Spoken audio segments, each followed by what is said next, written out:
Amados hermanos, en la gracia de nuestro Señor y Salvador Jesucristo, reciban un fraterno saludo de paz a vosotros.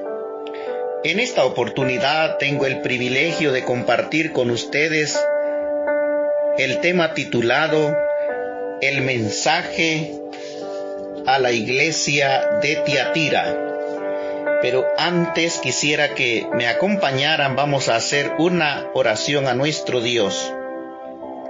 Bendito y soberano Padre que está en los cielos, en esta hora queremos exaltar y bendecir su nombre por todas sus bendiciones, por todos esos favores que a cada momento recibimos. Muchas gracias, buen Padre Celestial, por ser tan bueno con cada uno de nosotros. Perdone todas nuestras faltas cometidas. Limpie nuestro corazón de toda imperfección, de todo pecado, y podamos hallar gracia delante de sus ojos, pues se lo pedimos todo y agradecemos en el nombre que es sobre todo nombre, el de nuestro Señor y Salvador Jesucristo. Amén. Muy bien, hermanos, vamos a abrir las Sagradas Escrituras en el libro de Apocalipsis capítulo 2, versículos 18 al 29. Y escribe al ángel de la iglesia en Tiatira: el Hijo de Dios, el que tiene ojos como llama de fuego y pie semejante al bronce bruñido, dice esto: yo conozco tus obras, y amor, y fe y servicio, tu paciencia, y que tus obras postreras son más que las primeras. Pero tengo unas pocas cosas contra ti, que toleras que esa mujer Jezabel, que se dice profetiza, enseñe y seduzca a mis siervos a fornicar y a comer cosas sacrificadas a los ídolos. Y le he dado tiempo para que se arrepienta, pero no quiere arrepentirse de su fornicación. He aquí yo la arrojo en cama y en gran tribulación a los que con ella adulteran, si no se arrepiente de las obras de ella. Y a sus hijos heriré de muerte, y todas las iglesias sabrán que yo soy el que escudriña la mente y el corazón, y os daré a cada uno según vuestras obras. Pero a vosotros y a los demás que están en Tiatira, a cuantos no tienen esa doctrina y no han conocido lo que ellos llaman las profundidades de Satanás, yo os digo, no os impondré otra carga, pero lo que tenéis, retenedlo hasta que yo venga. Al que venciere y guardare mis obras hasta el fin, yo le daré autoridad sobre las naciones, y las regirá con vara de hierro, y serán quebradas como vaso de alfarero, como yo también la he recibido de mi Padre, y le daré la estrella de la mañana. El que tiene oído, oiga lo que el Espíritu dice a las iglesias. A través de cada una de las cartas que el Señor envió a las 7 iglesias en Asia Menor, podemos ver que todas ellas eran diferentes. Y se le escribe al ángel de cada iglesia, es decir, al mensajero, al pastor, al líder de aquella iglesia. Hasta ahora hemos visto que la iglesia de Éfeso mantenía una pureza doctrinal, pero había dejado su primer amor. Por su parte, la iglesia en Esmirna se tenía que preparar para la tribulación y el sufrimiento.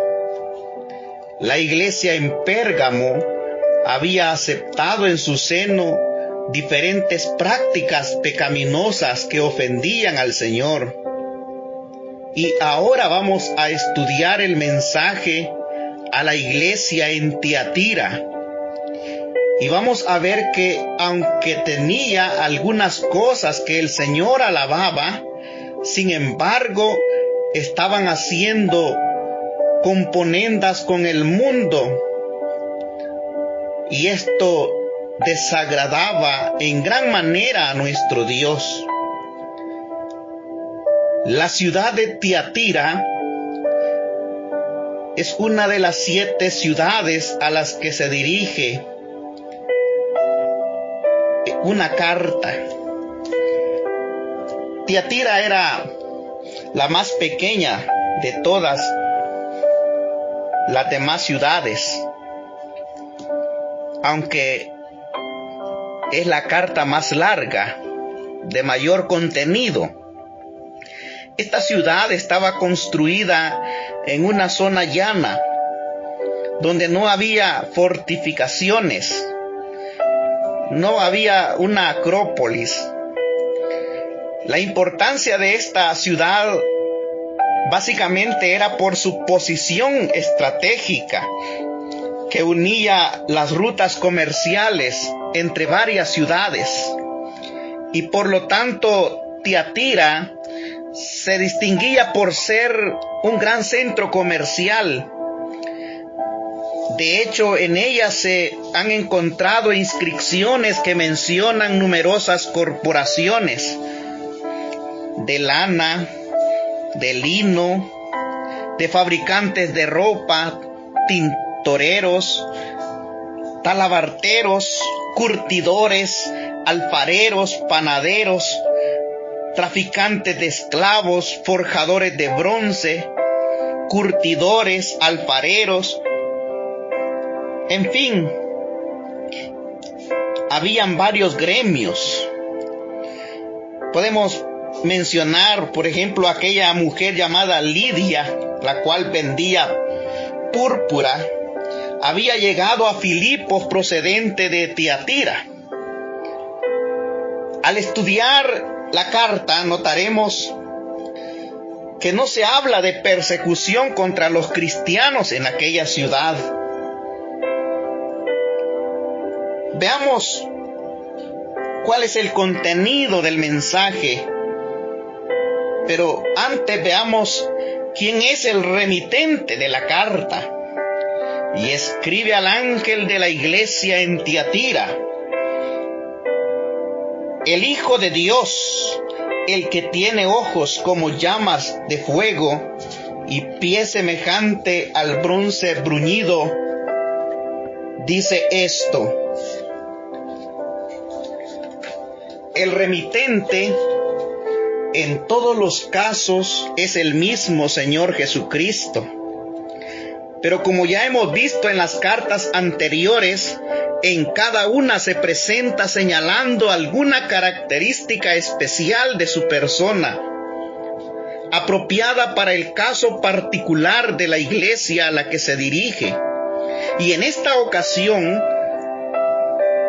nos sorprenden los términos especialmente severos que usa. El primero es el Hijo de Dios. Esta expresión constituye una clara afirmación de la deidad de Cristo. Es verdad que muchas personas no creen en esta importante doctrina del cristianismo, y algunos llegan a afirmar que Jesús nunca dijo que Él fuera el Hijo de Dios, sino que fue un título inventado por sus seguidores. Pero aquí tenemos un claro ejemplo que no fue así. Y en los evangelios podemos encontrar numerosas ocasiones en las que repitió lo mismo. De hecho, la razón por la cual se le acusó en el Sanedrín y se le condenó a muerte fue precisamente por afirmar que él era el Hijo de Dios. Pudiera ser que la razón por la cual el Señor escogió este título al dirigirse a la iglesia en Tiatira fuera precisamente porque habían algunos que negaban su divinidad, o porque su comportamiento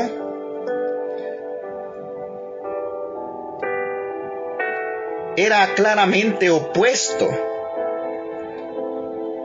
a quien realmente era su Señor, pues estaban comprometiendo esta importante verdad.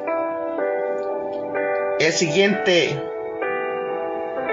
título o descripción acerca del remitente dice: el que tiene ojos como llamas de fuego.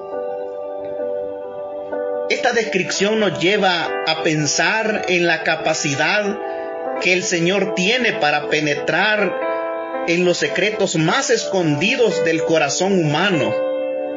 Sus ojos pueden leer los motivos y los pensamientos más íntimos de cada ser humano. Delante de Él estamos completamente desnudos. No sirve de nada aparentar, porque Él nos ve tal como nosotros somos realmente. Además, notamos que sus ojos son como llama de fuego, lo que nos recuerda su ira ardiente contra el pecado.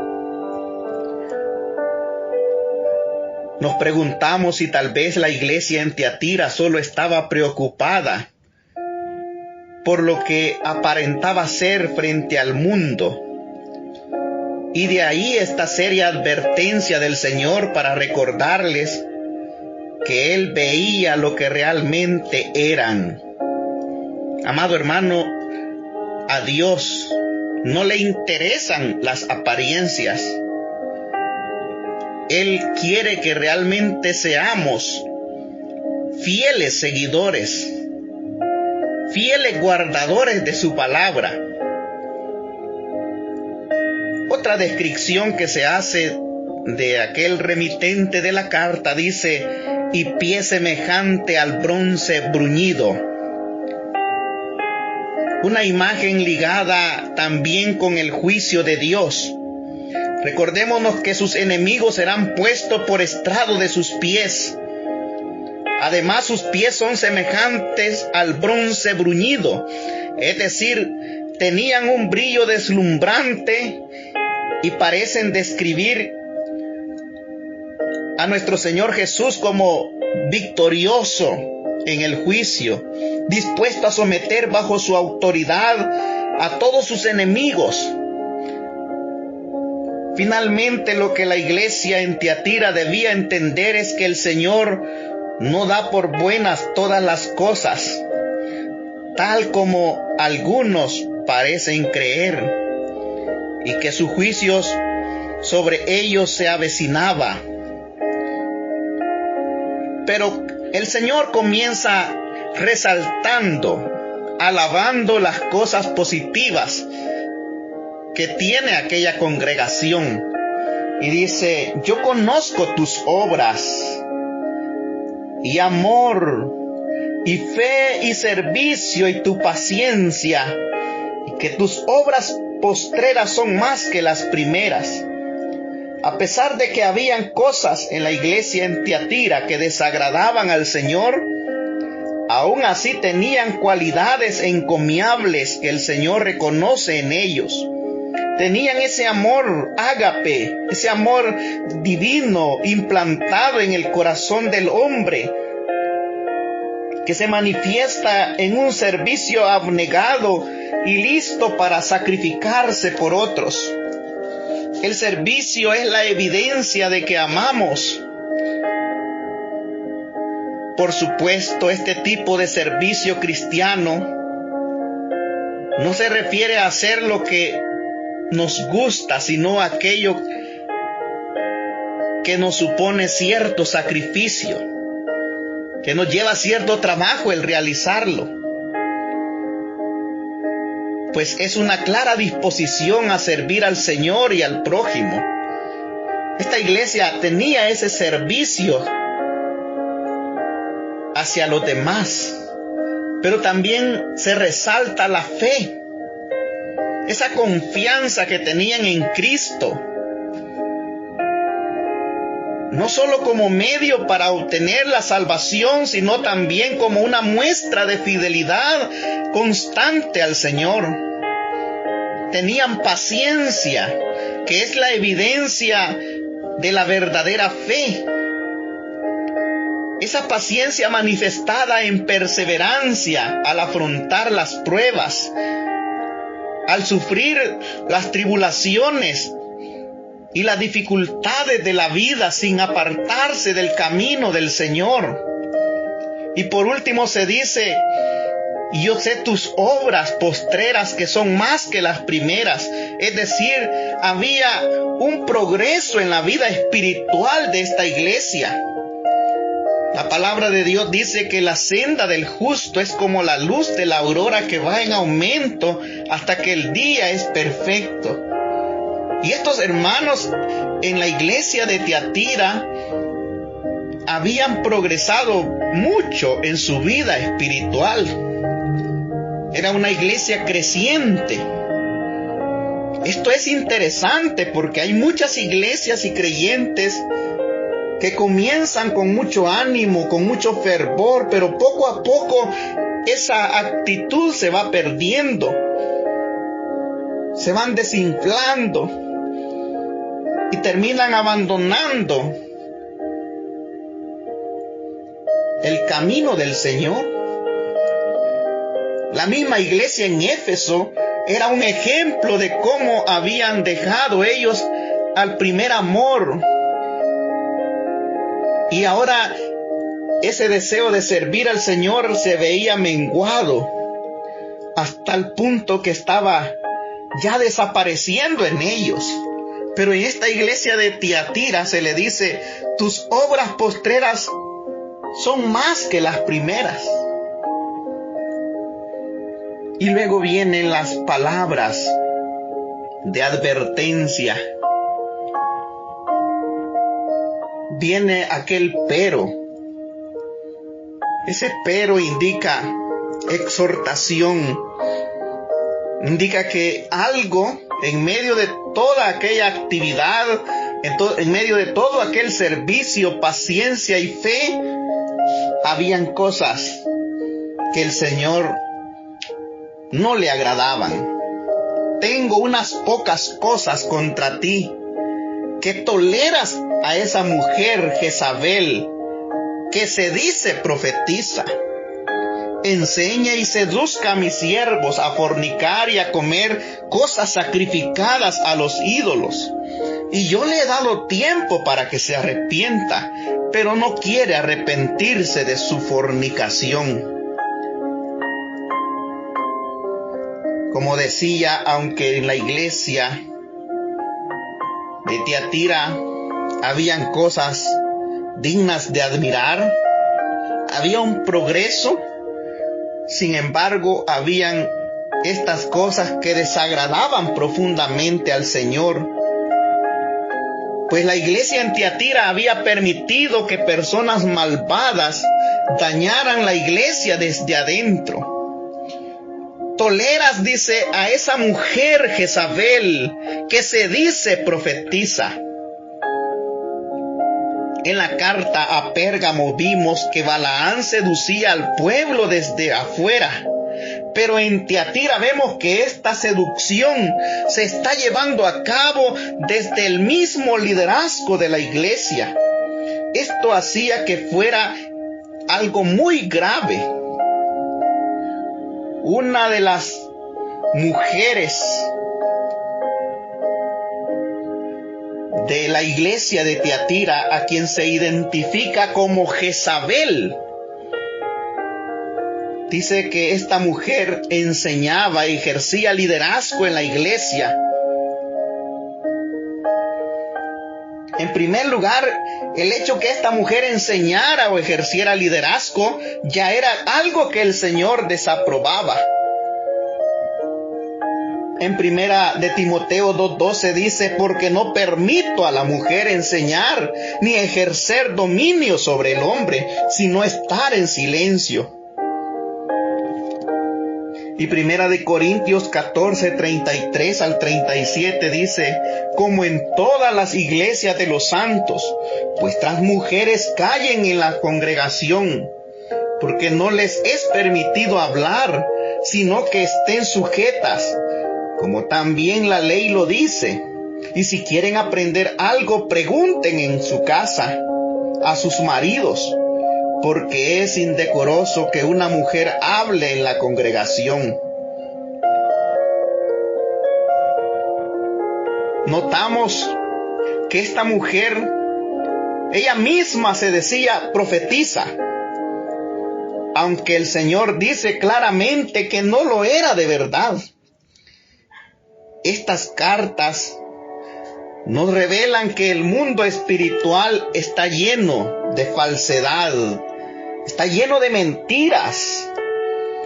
Ya hemos visto que en Éfeso algunos pretendían ser apóstoles y no lo eran. En Esmirna y en Filadelfia otros pretendían ser judíos y no lo eran. Los cristianos de la Odisea pretendían ser ricos, pero eran pobres. Y esta mujer Jezabel pretendía ser profetisa, pero era una mentirosa. Aunque es llamada Jezabel, lo más probable es que ese no fuera su nombre real, sino que la intención del Señor es comparar a esta falsa profetisa con un conocido personaje del Antiguo Testamento, con aquella mujer Jezabel de la antigüedad, que era hija de un rey pagano de Sidón llamado Edbaal, y que se casó con Acab, el rey de Israel, y llegó a ser reina. Y estando en esa posición, vio la oportunidad y el derecho para influir en el gobierno según sus antojos. Era una mujer manipuladora. La palabra de Dios dice que ningún hombre fue tan perverso como el rey Acab, porque Jezabel, su mujer, lo incitaba a hacer cosas malas. El hecho de que Acab se casara con esta mujer pagana era algo que Dios había prohibido. Y asimismo, en el Nuevo Testamento está esta prohibición. En 2 de Corintios 6:14 dice: no os unáis en yugo desigual con los incrédulos, porque ¿qué compañía tiene la luz con las tinieblas? Cristo con Belial. Y parece ser que este era el problema en la iglesia de Tiatira. Ellos se habían unido en yugo desigual con el mundo. Jezabel representa la unión de la iglesia y el Estado. Esto nos recuerda inevitablemente el momento cuando en el siglo IV la iglesia se unió al Imperio Romano. Aunque eso puede parecer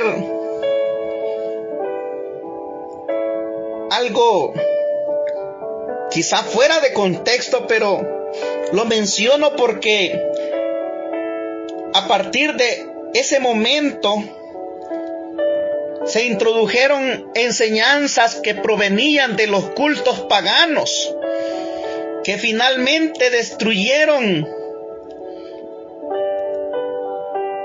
la identidad como iglesia de Cristo.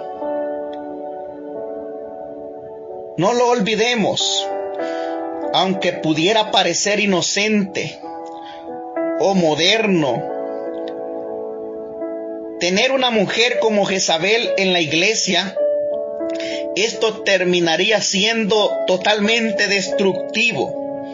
Hay varias cosas que debemos aprender de esta mujer en el Antiguo Testamento que nos deben poner en sobreaviso. Ella destruía a los profetas del Señor e intentó eliminar por completo el culto a Jehová, el Dios de Israel, y en su lugar instituyó el culto a Baal y a Astarte, dioses paganos. También se propuso incluso matar al profeta de Dios, a Elías. Y ella mantenía a su servicio y pagados por el reino y por todo el pueblo, profetas al servicio de Baal. Y esta mujer era dada a las fornicaciones y a las hechicerías.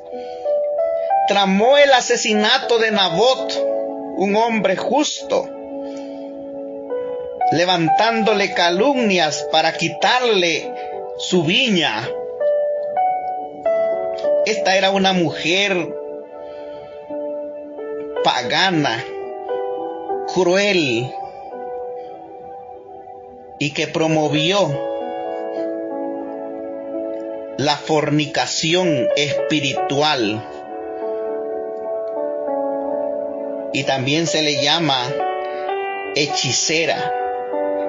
Quiere decir que tenía aquellas prácticas abominables. Teniendo en cuenta todos estos hechos, es claro que la Jezabel de la iglesia en Tiatira no era una auténtica creyente, sino que era la réplica de aquella malvada mujer del Antiguo Testamento. Era una mujer incrédula y altamente peligrosa. Pero el peor de los casos es que en la iglesia le permitían enseñar y seducir a los siervos a fornicar y a comer cosas sacrificadas a los ídolos. Enseñar y seducir a los siervos de Dios a fornicar y a comer cosas sacrificadas a los ídolos. Debemos de tomar esa parte como algo simbólico. Lo más probable es que no se trata aquí de una seducción sexual, sino que los está engañando en cuanto a su fidelidad a Dios, para que cometan fornicación espiritual. Podemos imaginar que los cristianos en Tiatira tenían grandes dificultades para formar parte de las poderosas corporaciones comerciales de artesanos de la ciudad. Recordemos que ser miembro de esas organizaciones requería asistir a banquetes organizados por esos gremios, lo que implicaba participar de ciertos cultos paganos en honor a la deidad protectora, a comer después de esas fiestas carnes que antes les habían ofrecido a esas deidades. Además, esas comidas degeneraban frecuentemente en libertinaje sexual. Y lo que agravaba aún más el problema, ¿qué harían los cristianos en esa situación? Porque si no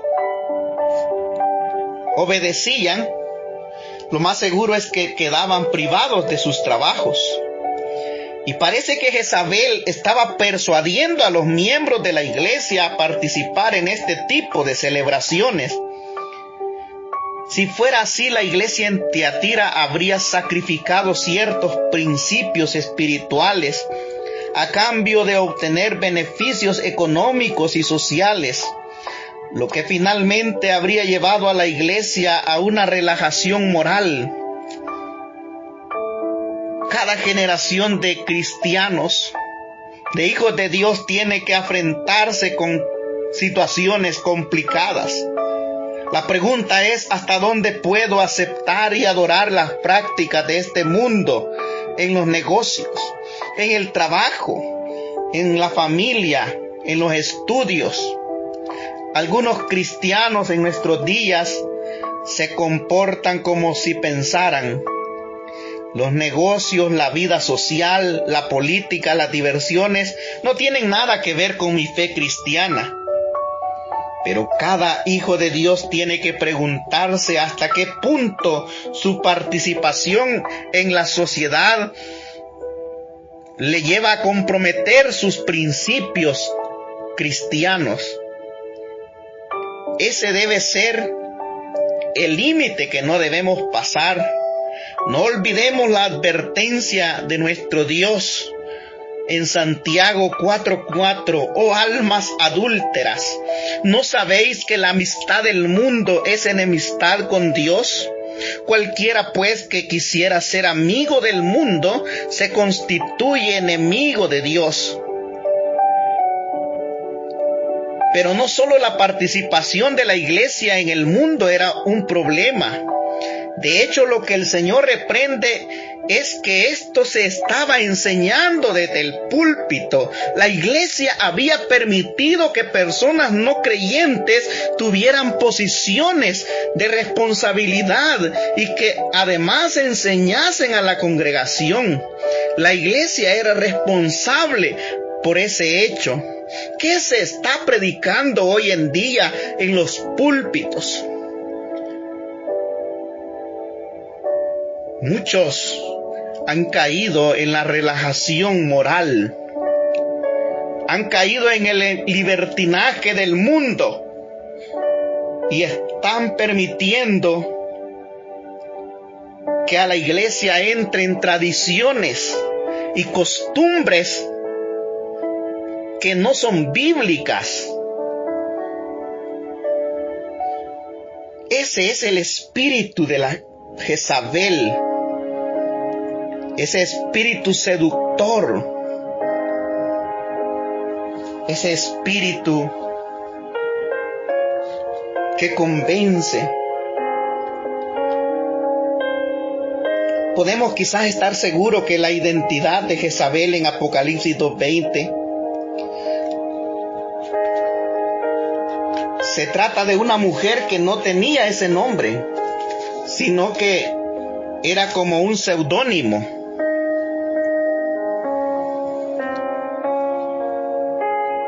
Pero esta mujer era influyente en la iglesia. Usaba su posición para atraer a los miembros de la iglesia al pecado.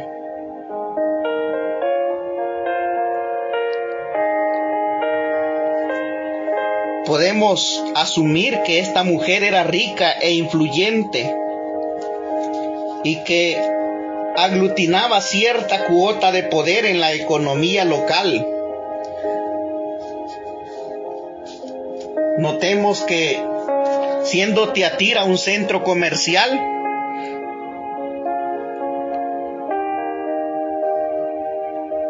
allí había muchos gremios, y la necesidad de ser miembro de algún gremio en esa comunidad hizo más fuerte la tentación de comprometerse con el mundo y sus prácticas. Y esa mujer le enseñaba a la iglesia a que fueran amigos del mundo.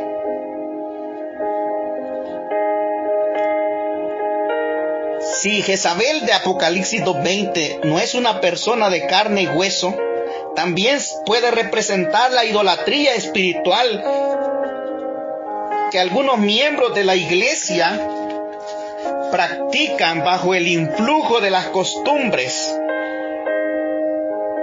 de alrededor. Veamos qué sigue diciendo. Y yo le he dado tiempo para que se arrepienta, pero no quiere arrepentirse de su fornicación. Así como la Jezabel del Antiguo Testamento tuvo la oportunidad de arrepentirse cuando Dios envió al profeta Elías a encontrarse con Acab y los profetas de Baal, pues allí se demostró que Jehová era el único Dios verdadero, el único que pudo hacer descender fuego sobre el holocausto. Y después de esto Elías hizo un llamamiento a todo el pueblo para que se arrepintiera, pero Jezabel no quiso hacerlo. De hecho, en aquel momento ella dijo: así me hagan y así me añadan los dioses, y de aquí a mañana no está muerto también Elías. Y al parecer también la Jezabel mencionada en la iglesia de Tiatira había recibido las mismas advertencias para que se arrepintiera, pero no había querido hacerlo. Y por lo tanto el Señor se disponía a tratarla con severidad. He aquí yo la arrojo en cama y en gran tribulación a los que con ella adulteran, si no se arrepiente de las obras de ellas. Y a sus hijos heriré de muerte, y todas las iglesias sabrán que yo soy el que escudriña la mente y el corazón, y os daré a cada uno según sus obras. El juicio contra esta mujer estaba ya determinado de parte del Señor, pero todavía había probabilidades de que se salvase si se arrepentía. Pero dice: yo la arrojo en cama. Debemos interpretar la cama como el hecho de la enfermedad y el dolor. Por lo tanto, la cama, que había sido el lugar de su pecado, ahora lo sería de su castigo. Y en gran tribulación a los que adulteran con ella, si no se arrepienten de sus obras. Cuando dice aquellos que con ella adulteran, debe referirse a un adulterio espiritual, a aquellos que aceptaron sus enseñanzas y permitieron el pecado dentro de la iglesia. Quizás se trate de los mismos líderes, pero todavía tenían la posibilidad de arrepentirse y de ese modo detener el juicio sobre ellos. Y a sus hijos heriré de muerte. La falsa doctrina enseñada por esta mujer, Jezabel, que se decía profetisa, había producido una prole de individuos contaminados, que se habían convertido en sus hijos espirituales, que seguían sus caminos, los caminos de su madre, y terminarían del mismo modo que ella si no se arrepentían. Hoy en día nos asombra este lenguaje de condenación y de castigo tan severo dentro de la iglesia, pues nos hemos vuelto demasiado tolerantes. Pero este castigo iba a ser un castigo ejemplar. Dice: todas las iglesias sabrán que yo soy el que escudriña la mente y el corazón. Cuando el juicio y la disciplina se aplican en la iglesia, ésta se purifica, se fortalece y recibe ayuda de parte de Dios.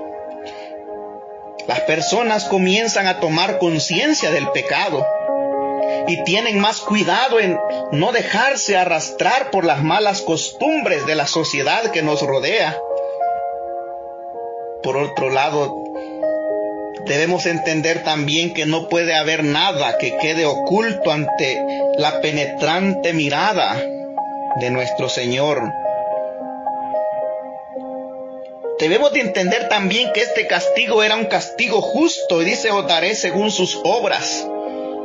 Encontramos aquí un eco de aquellas palabras de Jeremías en el capítulo 17, versículo 10.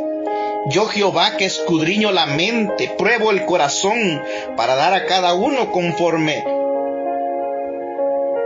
o según sea su camino, según el fruto de sus obras. Cuando dice a cada uno, es que también cada uno de nosotros, hermanos, de manera individual dará cuenta de sí mismo a nuestro Dios.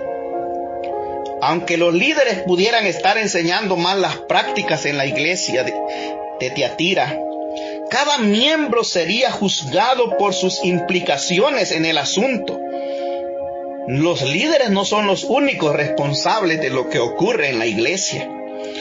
A cada uno Dios nos ha dado su espíritu para examinar las diferentes doctrinas y podernos alejar si son doctrinas de demonios. Ahora, hermanos, hay una exhortación a aquellos que no se han dejado contaminar, que no se han postrado ante la maldad, ante la inmoralidad, ante el desenfreno de esta mujer Jezabel. Dice: pero a vosotros, a los demás que están en Tiatira, a los que no tienen esa doctrina y no han conocido lo que ellos llaman las profundidades de Satán, yo digo, no os impondré otra carga, pero lo que tenéis retenedlo hasta que yo venga. Aquellos que no se habían descarriado, estos creyentes se encontraban en medio de una iglesia claramente mundana que había aceptado el pecado, así como Elías y aquellos 7,000 que no se habían postrado ante Baal. Era el remanente. Era una situación triste para aquellos que se habían dejado minar y seducir por la influencia del mundo. Pero también era alentador, era confortable saber que había un remanente. Siempre a través de la historia, hermanos, hay verdaderos creyentes. Hay personas espirituales que hacen la diferencia. Y dice: estos no han conocido lo que ellos llaman las profundidades de Satanás. Detrás de la fachada atractiva de la mujer malvada, profetisa, se escondía toda la maldad diabólica. Y aunque pudiera parecer que participar de actos paganos era algo intrascendente, para el Señor implicaba adentrarse en lo oscuro del mundo de Satanás. Siempre es muy peligroso y es ingenuo pensar que se puede salir de allí ileso espiritualmente. Muchas personas sienten alguna fascinación por las cosas secretas, por los poderes espirituales supersticiosos, por las prácticas de adivinación, por prácticas de superstición. Pero eso es el mundo de las tinieblas. Pero no nos cansamos de repetir que eso es un terreno prohibido por Dios y altamente peligroso. Y a estos que no se habían contaminado con esas profundidades de Satanás, dice que retengan lo que tienen. Estos tenían que guardar ese buen testimonio, esa paciencia, ese amor, ese servicio, hasta la venida del Señor. Y al que venciere y guardare mis obras hasta el fin, yo le daré autoridad sobre las naciones, y las regirán con vara de hierro, y serán quebradas como vaso de alfarero, como yo también la he recibido de mi Padre, y le daré la estrella de la mañana. El que tiene oído, oiga lo que el Espíritu dice a las iglesias. El que guardare mis obras hasta el fin, ese es un vencedor, hermanos. Un creyente que no hace concesiones al mundo ni se adapta a él, sino que se aparta y sigue al Señor conforme a su voluntad revelada en su palabra. Dice: yo le daré autoridad sobre las naciones para que las rija con vara de hierro. A estos vencedores el Cristo glorificado les hace esa promesa tan grande: compartir con ellos su autoridad en el gobierno terrenal. Es muy interesante porque a Jesús el Padre le ha dicho que le dará por herencia a las naciones y los quebrantará con vara de hierro como vasija del alfarero. Esa vara de hierro nos transmite la idea de firmeza frente al mal. Algo que ellos debían empezar a aprender en la situación actual en la que se confrontaban. Saber que Dios juzgará toda maldad, toda idolatría. Y dice, y le daré la estrella de la mañana. La estrella de la mañana se refiere al mismo Señor Jesucristo. Usted lo puede leer en Apocalipsis 22:16. En la última parte dice, yo soy la raíz y el linaje de David, la estrella resplandeciente de la mañana. Jesús es esa estrella. Y la recompensa final para el cristiano será la plena comunión con Él. En ese día glorioso, cuando el Señor regrese, reflejaremos la gloria de Cristo, y los entendidos, dijo Daniel, resplandecerán como el resplandor del firmamento, y los que enseñan la justicia a la multitud como las estrellas a perpetua eternidad. Daniel capítulo 12, versículo 3. Y Mateo 13:43 dice, entonces los justos resplandecerán como el sol en el reino de su Padre. La carta termina haciendo un llamamiento a oír la voz del Señor. El que tiene oídos, oiga lo que el Espíritu dice a la iglesia. Mientras que el mensaje a la iglesia a Éfeso nos advierte sobre los peligros de dejar el primer amor, la carta a Tiatira nos avisa de los riesgos de un amor blando que lo tolera todo y no juzga nada. El simple todo lo cree. Usted y yo, amado hermano, debemos de tener firmeza espiritual, arraigados en Cristo, para no dejarnos seducir por las falsas enseñanzas. Que el Señor, mis amados hermanos, bendiga su palabra en vuestros corazones. Vamos a orar para finalizar. Bendito y eterno Padre, gracias te damos por tu palabra que nos has dado. Te pedimos tu bendición para cada uno de tus hijos y amigos que han recibido este mensaje. Te pedimos que tu palabra pueda llevar fruto abundante para tu gloria. Pues te lo pedimos y agradecemos en el nombre de Jesús. Amén. Tuvo el placer de predicar para usted la Iglesia de Dios. Paz a vosotros, mis amados hermanos.